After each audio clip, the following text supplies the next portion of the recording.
हम शुरू कर रहे हैं इंटेलेक्चुअल वारफेयर से आज। तो सबसे पहले ये ज़रूरी है कि हम बात करें कि इंटेलेक्चुअल क्या है और वारफेयर क्या है। तो इंटेलेक्चुअल को हम अगर डिफाइन करने की कोशिश करें तो ये ability to think and understand ideas at a higher level. कि हम सब सोचते तो हम सभी हैं, आप भी, मैं भी, हर आम इंसान, हर ख़ास इंसान। लेकिन वो इंटेलेक्चुअल के ज़ुमरे में तब आता है जब हमारे आइडियाज़ जो हैं वो इस लेवल पे हों कि वो पूरी दुनिया को उस पे इम्पैक्ट आ रहा हो। और जब हम वारफेयर की तारीफ़ करते हैं तो वारफेयर क्या है? हम उसको कैसे डिफाइन करेंगे? सो वारफेयर इज़ एक नफ्सियाती जंग है, जिसमें बगैर किसी हथियार के दूसरे को ज़ेर कर लिया जाता है, जिसको हम अपनी उर्दू की ज़ुबान में फ़िक्री जंग भी कहते हैं अक्सर। पूरी दुनिया में जो भी शख्स जिसको हम अल्फ़ा मान लेते हैं, जिसके पास ताकत होती है, वो शख्स होता है जो कि नए आइडियाज़ लेके आता है, जो हमें बताता है कि ये काम भी मुमकिन है। अगर मैं मिसाल दूँ, कंट्रोल किया है, उसने बताया कि आप एक ऐप से पूरी दुनिया में कैसे बिज़नेस कर सकते हैं। नासा है, स्पेस एक्स है, जिन्होंने जाके स्पेस में जाके बताया कि बहुत सारे ऐसे रास्ते हैं, बहुत सारी ऐसी जगह हैं, जहाँ तक रिसाई मुमकिन है। लेकिन जो रीसेंट उसने काम शुरू किया है, वो न्यूरोलिंक के हवाले से शुरू किया है। ये मैं आपको मिसाल इसलिए देना चाह रही हूँ, टू एक्सप्लेन कि इंटेलेक्चुअल वारफेयर में वो किस तरह हमसे आगे हैं। न्यूरोलिंक की जो चिप है, वो इंसानी दिमाग में लगाई जाएगी, जो कि बिल्कुल छोटी-सी चिप को इंसानी दिमाग के अंदर इम्प्लांट करेंगे और उससे वो इलाज करेंगे ब्रेन डिजीज़ेज़ का, स्पाइनल इंजरीज़ का और जितनी भी डिसेबिलिटीज़ हैं, उनको वो सही करने की कोशिश करेंगे। हाउ कि वो हमसे ज़्यादा सोच रहे हैं, वो हमसे ज़्यादा आगे जा रहे हैं, इसकी क्या वजह है? और हम लोग अभी तक अपने छोटे-छोटे मसलों में उलझे हुए हैं। एक आपने टर्म सुनी होगी, crabs in a bucket mentality. आपने एक क्रैब देखा हो, अगर आप एक क्रैब को एक बकेट में डाल दें, अगर वो अकेला हो, तो वो उस बकेट से बाहर आ जाता है। लेकिन अगर अगर आप 3-4 क्रैब्स जो हैं, एक बकेट में डाल देंगे, तो वो एक-दूसरे को बाहर नहीं आने देते, वो एक-दूसरे की टाँग खींचना शुरू कर देते हैं। तो इस चीज़ को उन्होंने साइकोलॉजी में crabs in a bucket mentality या क्रैब्स मेंटालिटी का नाम दिया है। अगर हम अपने इर्द-गिर्द देखें तो आई थिंक ये हमारा सबसे बड़ा मसला है इस टाइम पे। वो एक मिसाल है कि जो शख्स शहद से मरता है, उसको ज़हर देने की ज़रूरत नहीं है। तो ये आजकल हमारे साथ हो रहा है इंटेलेक्चुअल वारफेयर में। मेरा नाम नौरीन यासिर है और मैं रिप्रेज़ेंट कर रही हूँ C30 ग्रुप को। हमारे कैप्टन अली शाहिद हैं और हमारे जो हेड हैं वो अब्दुल वहाब हैं। मैंने इन स्लाइड्स थोड़ा-सा चेंज किया था इनटू अ डिफरेंट पैटर्न लेकिन जो होता है अच्छे के लिए होता है। हम शुरू कर रहे हैं इंटेलेक्चुअल वारफेयर से आज। तो सबसे पहले ये ज़रूरी है कि हम बात करें कि इंटेलेक्चुअल क्या है और वारफेयर क्या है? तो इंटेलेक्चुअल को हम अगर डिफाइन करने की कोशिश करें तो ये ability to think and understand ideas at a higher level. कि हम सब सोचते तो हम सभी हैं, आप भी, मैं भी, हर आम इंसान, हर ख़ास इंसान। लेकिन वो इंटेलेक्चुअल के ज़ुमरे में तब आता है जब हमारे आइडियाज़ जो हैं वो इस लेवल पे हों कि वो पूरी दुनिया को उस पे इम्पैक्ट आ रहा हो। और जब हम वारफेयर की तारीफ़ करते हैं तो वारफेयर क्या है? हम उसको कैसे डिफाइन करेंगे? सो वारफेयर इज़ एक नफ्सियाती जंग है, जिसमें बगैर किसी हथियार के दूसरे को ज़ेर कर लिया जाता है, जिसको हम अपनी उर्दू की ज़ुबान में फ़िक्री जंग भी कहते हैं अक्सर। कि ये एक फ़िक्री जंग है। क्या इंटेलेक्चुअल वारफेयर जो है वो जारी है? तो बिल्कुल जारी है। पूरी दुनिया में जो भी शख्स जिसको हम अल्फ़ा मान लेते हैं, जिसके पास ताकत होती है, वो शख्स होता है जो कि नए आइडियाज़ लेके आता है, जो हमें बताता है कि ये काम भी मुमकिन है। अगर मैं मिसाल दूँ, तो जैसे अमेज़न ने ई-कॉमर्स को कंट्रोल किया है, उसने बताया कि आप एक ऐप से पूरी दुनिया में कैसे बिज़नेस कर सकते हैं। नासा है, स्पेस एक्स है, जिन्होंने जाके स्पेस में जाके बताया कि बहुत सारे ऐसे रास्ते हैं, बहुत सारी ऐसी जगह हैं, जहाँ तक रिसाई मुमकिन है। फिर अगर हम बिल गेट्स की बात करें तो हेल्थ एंड एजुकेशन में उन्होंने अपने आप को अल्फ़ा साबित किया है। फिर इलन मस्क है जिसने टेक्नोलॉजी में ये साबित किया है कि वो कुछ भी कर सकता है। बात जब इलन मस्क की आती है तो एक आजकल आप सब शायद जानते होंगे कि स्पेस एक्स के नाम से जो उसका इदारा है वहाँ पर वो स्पेस को खला के बारे में डिस्कवर करता है। उसने 4 आम बंदों को वहाँ भेजा था। लेकिन जो रीसेंट उसने काम शुरू किया है वो न्यूरोलिंक के हवाले से शुरू किया है। ये मैं आपको मिसाल इसलिए देना चाह रही हूँ टू एक्सप्लेन कि इंटेलेक्चुअल वारफेयर में वो किस तरह हमसे आगे हैं। सो न्यूरोलिंक को शुरू किया था उसने 2016 में और आज 2023 में उन्होंने एफडीए से अप्रूवल ले लिया है कि न्यूरोलिंक की जो चिप है वो इंसानी दिमाग में लगाई जाएगी। इसको N1 चिप के नाम से इसको नाम दिया गया है और जो रोबोट है वो R1 उसका नाम रखा गया है R1 रोबोट जो कि बिल्कुल छोटी-सी चिप को इंसानी दिमाग के अंदर इम्प्लांट करेंगे और उससे वो इलाज करेंगे ब्रेन डिजीज़ेज़ का, स्पाइनल इंजरीज़ का और जितनी भी डिसेबिलिटीज़ हैं उनको वो सही करने की कोशिश करेंगे। तो कहाँ से ये शख्स शुरू होता है और कहाँ तक ये जा रहा है? फिर इसी तरह अगर हम मार्क ज़करबर्ग की बात करें तो उसने वर्चुअल रियलिटी जो इसने एक मेटावर्स शुरू किया है, तो वो भी आपके और हमारे जैसे आम इंसान है, तो हाउ कि वो हमसे ज़्यादा सोच रहे हैं, वो हमसे ज़्यादा आगे जा रहे हैं, इसकी क्या वजह है? और हम लोग अभी तक अपने छोटे-छोटे मसलों में उलझे हुए हैं, क्यों हमारे ज़हन में ये ख़्याल नहीं आता कि हमने आसमान फ़तह करना है या हमने ज़मीन पे कुछ ऐसा काम करना है जो दूसरों की भलाई के लिए हो। सो इंटेलेक्चुअल वारफेयर में हम अपनी ज़हानत का इस्तेमाल करते हुए दूसरों के बारे में क्यों नहीं सोच रहे? सवाल ये पैदा होता है। तो इसके बारे में एक जो मुझे समझ आई, एक आपने टर्म सुनी होगी, crabs in a bucket mentality. आपने एक क्रैब देखा हो, अगर आप एक क्रैब को एक बकेट में डाल दें, अगर वो अकेला हो, तो वो उस बकेट से बाहर आ जाता है। लेकिन अगर अगर आप 3-4 क्रैब्स जो हैं, वो एक बकेट में डाल देंगे, तो वो एक-दूसरे को बाहर नहीं आने देते, वो एक-दूसरे की टाँग खींचना शुरू कर देते हैं। तो इस चीज़ को उन्होंने साइकोलॉजी में crabs in a bucket mentality या क्रैब्स मेंटालिटी का नाम दिया है। अगर हम अपने इर्द-गिर्द देखें, तो आई थिंक ये हमारा सबसे बड़ा मसला है इस टाइम पे, क्रैब मेंटालिटी का। कि आप दूसरी स्लाइड पे जा सकते हैं, प्रोपेगेंडा वाली पे। Thank you. तो सबसे बड़ा मसला हमारा ये है कि हमारे अंदर ये जो मेंटालिटी है कि हम किसी को आगे नहीं बढ़ते हुए देख सकते। जो ही कोई शख्स अल्फा बनने की कोशिश करता है, तो हम उसको पीछे से उसकी टाँगें खींचना शुरू कर देते हैं। जैसे कि जो क्रैब्स हैं, वो करते हैं। दूसरा क्रैब जो है, वो पहले क्रैब के साथ हैंग होता है और तीसरा दूसरे के साथ, चौथा तीसरे के साथ, और वो पुल करते रहते हैं। इसीलिए उस बकेट के ऊपर ढक्कन लगाने की ज़रूरत नहीं पड़ती। वो जो क्रैब्स हैं, वो ही एक-दूसरे के लिए काफ़ी होते हैं। अगर हम अपने इर्द-गिर्द देखें, तो ये मेंटालिटी बहुत कॉमन है और मुझे लगता है कि इसकी वजह से हम लोग अपने अपने दायरे से बाहर सोचने की हिम्मत नहीं कर रहे। ये इस चीज़ पे काम करने की बहुत ज़रूरत है। अगर हम इंटेलेक्चुअल वारफेयर में आगे बढ़ना चाहते हैं, तो हमें एक-दूसरे की टाँग खींचने के बजाय एक-दूसरे के साथ चलना है। अगर हम एक-दूसरे के साथ नहीं चलेंगे, तो फिर हम जितनी मर्ज़ी बातें कर लें, हम जितनी मर्ज़ी प्रेज़ेंटेशंस दे दें, हम वहीं के वहीं रहेंगे। बहुत सारी चीज़ें इसमें ऐड की जा सकती हैं, जो कि आजकल हम अपने इर्द-गिर्द देखते हैं, जैसे कोरोना आया था और वहाँ पर बहुत सारी ये बातें उछली थी कि ये पॉपुलेशन को कंट्रोल करने के लिए है, या एक सेंट्रल बैंकिंग डिजिटल सिस्टम जो इंट्रोड्यूस करवाने की कोशिश की जा रही है, ताकि कैश फ्लो जो है वो जो है वो डिजिटल हो जाए और लोगों के हाथ में कुछ भी ना रहे। अब इसके बाद आता है कि सॉल्यूशन के ऊपर अगर हम आते हैं कि हम क्या करें?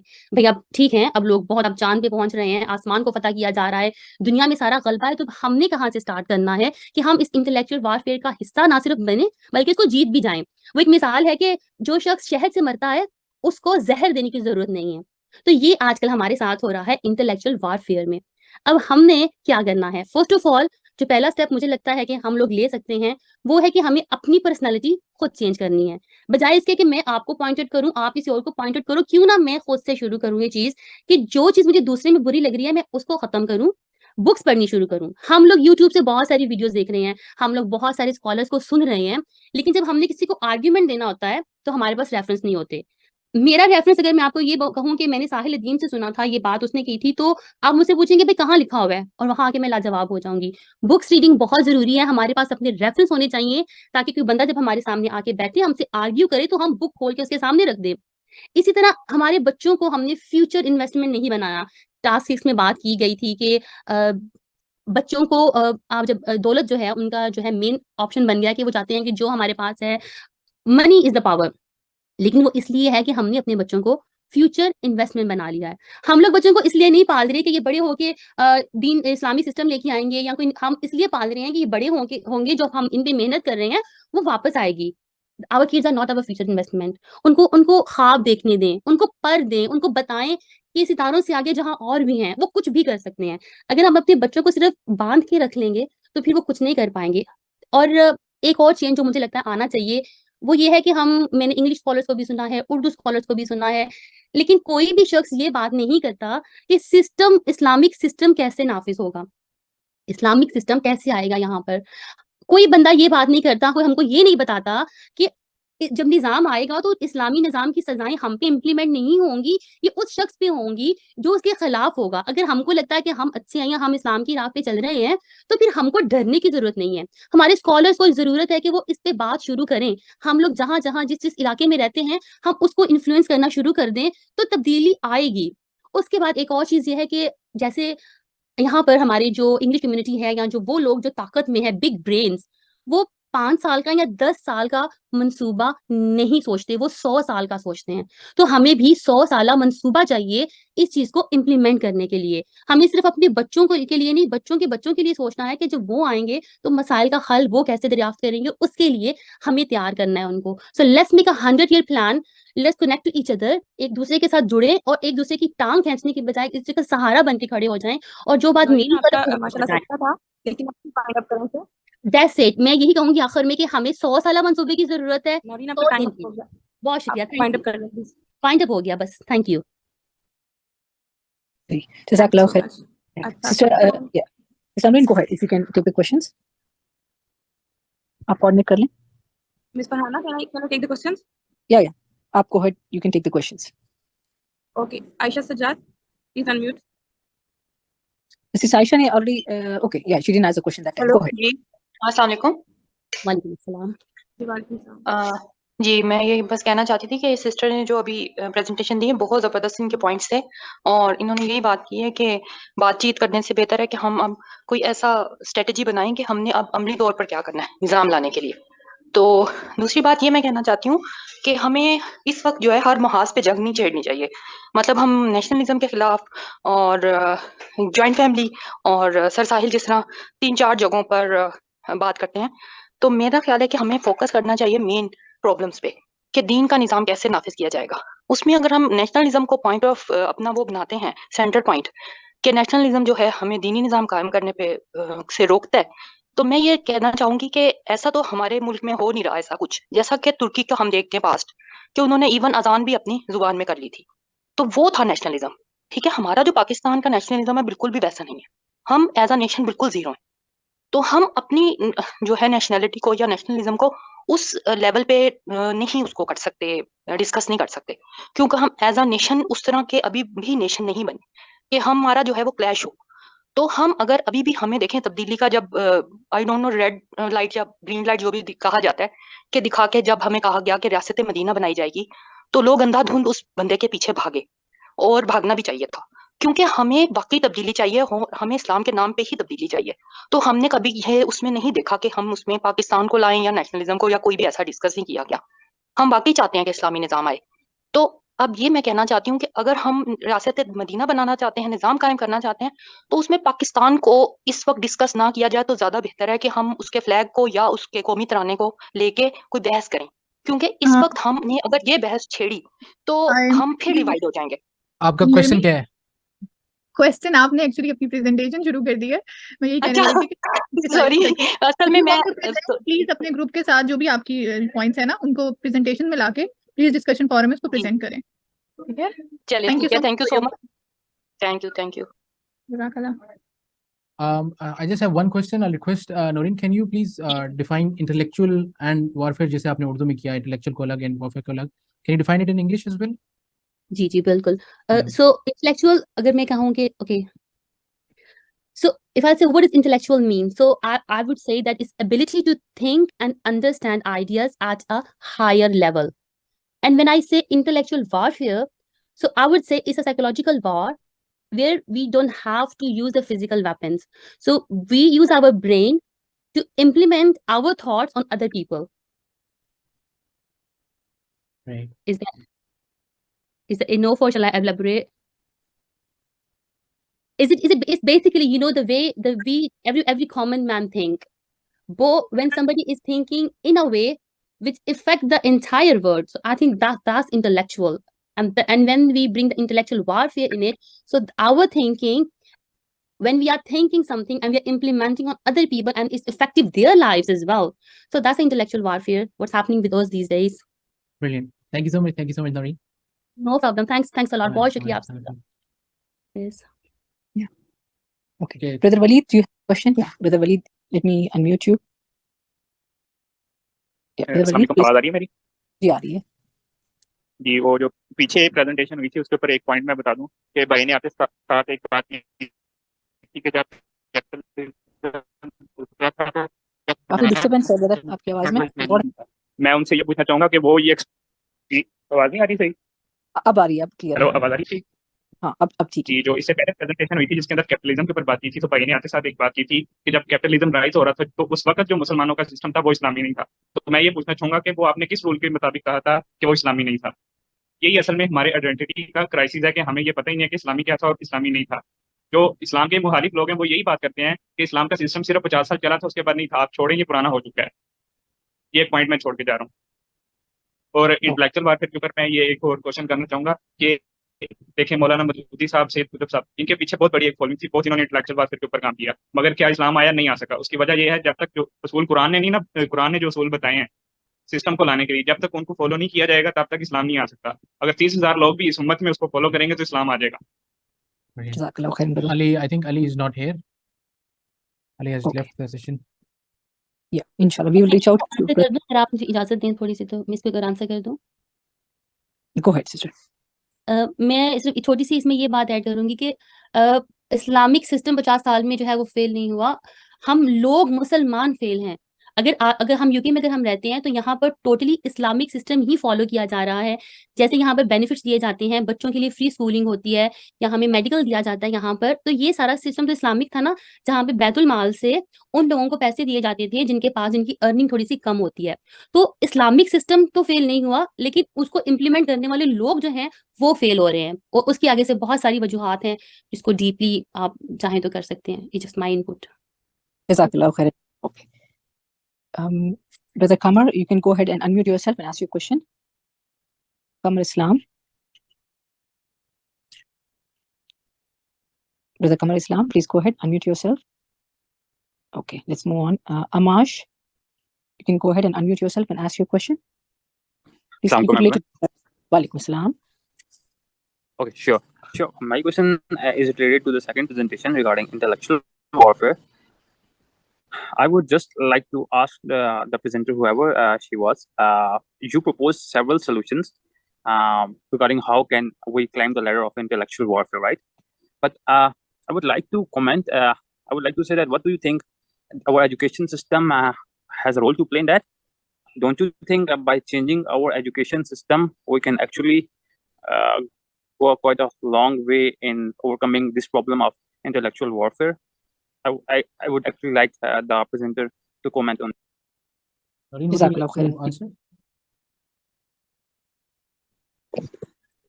Assalamu alaikum. Is Noreen here? Yeah, Sister Noreen, please unmute yourself. Yes. So your question is about education system.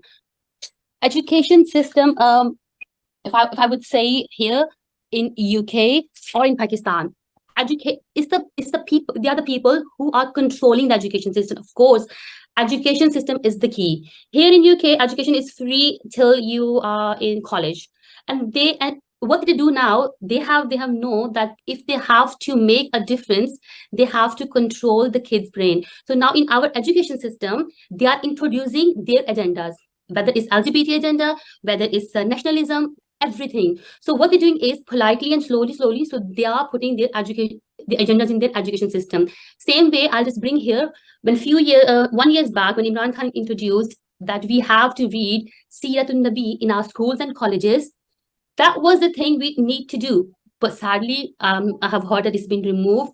So definitely, education system is the key. But we need to know how we're going to change it. Are we still going to follow English system in Pakistan? Because if you know, when we're in Pakistan, where do we want to send our kids? Our local school or the school who follows the curriculum of America or UK? So in the end, everything is coming back to us. We are the one who's going to bring the change. Every single person. Hope it answers your question. Yeah, Jazakallah khairan. Yeah, very, very well said. You know, yeah, we need action both levels. एक तो हम खुद अपने बच्चों को सही Islamic world view देने वाले स्कूल्स में डालें, and definitely we need to have such schools as well. But बिल्कुल, education system is one of the very important ways how to bring in the Islamic world view to our future generation. Jazakallah. Okay, we will have some more time. Brother Yasser, if you can go ahead and unmute yourself and ask your question. Yasser. Brother Yasser. Yeah. Ahmad. Walaikum. ये मेरे इनसे ये दो question मैं quickly wind up ये questions पूछूंगा कि ये प्रेजेंटेशन का पार्ट आप बना सकते हैं या आंसर कर दें कि बेसिकली हम ये चाहते हैं क्या है ये बेसिक, क्योंकि पाकिस्तान इस्लाम के नाम पे बना था, उसकी काफ़ी जो है ये जो इस्लामिक चीज़ें इंक्लूड हैं, क्योंकि इसका कॉन्सेंसस है मुख्तलिफ स्कूल ऑफ थॉट का, डॉक्टर इसरार का भी जो इलेक्शन सिस्टम है सारा ये जो है शूरा वगैरह का इसी की रेप्लिका है. Basically what do you want, what we want basically to change ourself. क्या ये अगर तो ये सिर्फ वो इंटेलेक्चुअल वॉरफेयर के ऊपर जो है वो सिर्फ for the sake of discussion, basically what we actually want, क्योंकि इसमें जो जहाँ तक मुझे समझ आ रही है ये सारी IMS की कि वो उसको दीन को एट द वो सुप्रीम लेवल पे लेके जाना है, तो उसके लिए तो बेटर है कि पॉलिटिकल एरिना के अंदर ट्राई की जाए, क्योंकि पावर तो इधर कंसंट्रेट है, अदरवाइज जो है वो दूसरी तो कोई सेक्टर नहीं है। सेकंड पार्ट है कि ये इसको जरा just for the food for thought है कि ये सिर्फ हम आइसोलेशन में बात कर रहे हैं कि ये इंटेलेक्चुअल वॉरफेयर करनी है, ये हम सबको पता है कि वॉरफेयर चल रही है इस वक्त इंटेलेक्चुअल, लेकिन इस वक्त जो मेन थिंग है, जो हम मिसालें इलॉन मस्क और ये तो जो दूसरे दो तीन ये बिलियनरिज्म की देते हैं या जो डेवलप्ड एरियाज थी, they have plenty of time because वो उस लेवल पे पहुंच गए हैं कि इकोनॉमिकली उनके पास लिबर्टी है, उनके पास टाइम है, they are not world with the bread and butter. हमारी यूथ जो है वो स्टैंड है इस वक्त ये फाइनेंशियल क्राइसिस के अंदर, नौकरियां नहीं है, बिजनेस अपॉर्चुनिटीज नहीं है।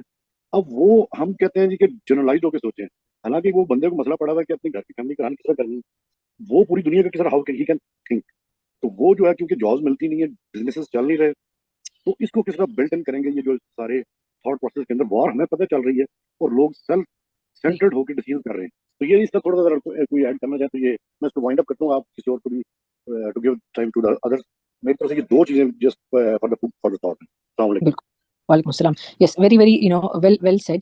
Subhanallah, both the points are very, very valid. So, inshallah, we are going, at IMS हम step-wise fashion में जा रहे हैं. पहले हमारा ये टास्क ये था कि हम समझें कि इंटेलेक्चुअल वॉरफेयर क्या है. अब हमारा टास्क ये है कि हम ये ब्रॉड स्केल पे देखना चाह रहे हैं कि कहाँ से हो रहा है, हम कहाँ उसकी किताबें आ रहे हैं. और नेक्स्ट हमारा जो नेक्स्ट फ्यूचर टास्क आएगा वो इसी के बेसिस पे बना हुआ है कि हम इसे how can we solve this problem. So that is actually coming and सुभान अल्लाह, that is going to require a lot of research, a lot of deep thinking, deep understanding of our weaknesses, our strengths, our resources we have, and inshallah, we'll come up with action plans and solutions. So inshallah, this is a very big topic, and we are having entire task set up for this. Jazakallah khair, brother Yasser. Okay. We can go with one or two questions. More. Okay. So we have some time. Okay, let me go with Zohaib Gul. Please unmute yourself, Zohaib Gul, and ask your question. Assalamualaikum. Walaikum salam. मेरा सवाल इस presentation के हवाले से है कि यहाँ पर मतलब मैंने 2-3 प्रेजेंटेशन देखे तो उनमें बहुत सारे लोग कहते हैं कि जो कि यहाँ पर होस्ट होते हैं या प्रेजेंटेशन प्रेजेंट करने वाले होते हैं, तो वो कहते हैं कि हमें चेंज करने की जरूरत है, मतलब हमें फिक्री जंग में आने की जरूरत है। तो मेरा सवाल यही है कि हम मतलब हम क्यों यहाँ पर हम लगा रहे हैं, मतलब हम तो लोग हैं, जिस तरह वो लोग कर रहे हैं तो उनके पास तो अपनी नजरिया है। अब हमारे मुसलमान ममालिक चाहते ही नहीं है, उनके पास नजरिया ही नहीं है यहाँ पर फिक्री जंग में आने के लिए, तो फिर हम क्यों करें इस तरह, यही सवाल है। Okay. Jazakallah khairan. Okay. Sister Noreen, would you like to take that question? So let me paraphrase the question, make sure we understood that. The question is, why should we participate in the intellectual warfare? ये था question, Brother Zohaib, आपका कि हम क्यों करें intellectual warfare? Brother Zohaib, if you can just unmute yourself, let me get the question right. नहीं मतलब मैं सिर्फ हमारा नहीं, मतलब मैं कहना चाहता हूँ कि उन लोगों के पास जो फिक्री जंग कर रहे हो, जो मतलब कामयाब भी हुए, तो उन लोगों के पास तो मतलब वो सिर्फ लोग नहीं, उनके पास एक नजरिया बन गई। अगर हम अब लोग हैं पर हमारे पास तो नजरिया ही नहीं है, हमारे मुसलमान ममालिक चाहते ही नहीं है, तो फिर हम क्यों करें, मतलब फिक्री जंग के अंदर हम क्यों जाए? या तो हमें नजरिया बनाना पड़ेगा ना, क्योंकि हम इस्लाम के साइड पे है ना, हमारा काम ही ये है कि तो हमें नजरिया बनाना पड़ेगा, and that is where we are lacking. आपने प्रॉब्लम तो सही आइडेंटिफाई की है कि हमारा नजरिया अभी इस्लामिक नजरिया फॉल्टी है, फ्रैक्चर है थोड़े कॉन्सेप्ट्स, लेकिन सारी तरीके से नहीं है। जिंदा रहने के लिए, सर्वाइवल के लिए हमको करना पड़ेगा।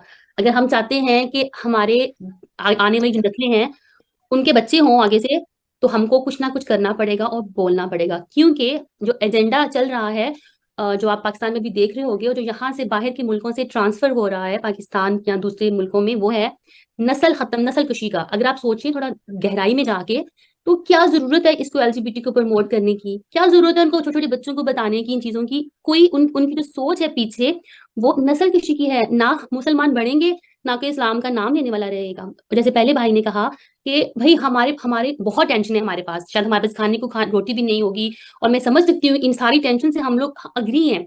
लेकिन हमारे पास 2 रास्ते हैं। अगर मैं अपनी मिसाल दूंगा, अगर मेरे पास 2 रास्ते हैं, मैं चाहूँ तो बड़े मजे से यहाँ आराम से रहूं, या मैं अपने आप को इस चीज के लिए तैयार कर लूं कि मैंने कोशिश करनी है कि उसका मुझे कोई फायदा नहीं होगा आने वाले लोगों के लिए। जब हमारे नबी पाक सल्लल्लाहु अलैहि वसल्लम ने इस्लाम का पैगाम दिया था, वो अकेले थे, उसके बाद आहिस्ता आहिस्ता आहिस्ता आहिस्ता उनके साथ लोग जुड़े। लेकिन उन्हें जो मुश्किलें सही कि वो ये सोच लेते, क्या जरूरत है भाई हमें ये करने की, इस्लाम लेके आने की, तो शायद आज मैं और आप उनका नाम लेने वाले ना होते।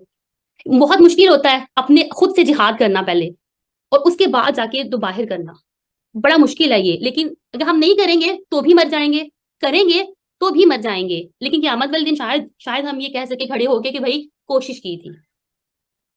That's सही। it. Jazakallah khairan. Yeah, so basically, हम, we want to, keep Islam, इस्लाम हमारे बच्चों तक पहुंचे, and then हमारा काम ही है ना कि इस्लाम को दुनिया में नाफिज करें. So that is the main role. तो इसलिए we have to participate in this. Okay, inshallah. I think it is okay. Brother Yeah. Mahin, can you wind up now? Yes, sure. Thank you guys. Thank you so much for participating and joining. आप लोगों को recording मिल जाएगी इंशाल्लाह आज ही.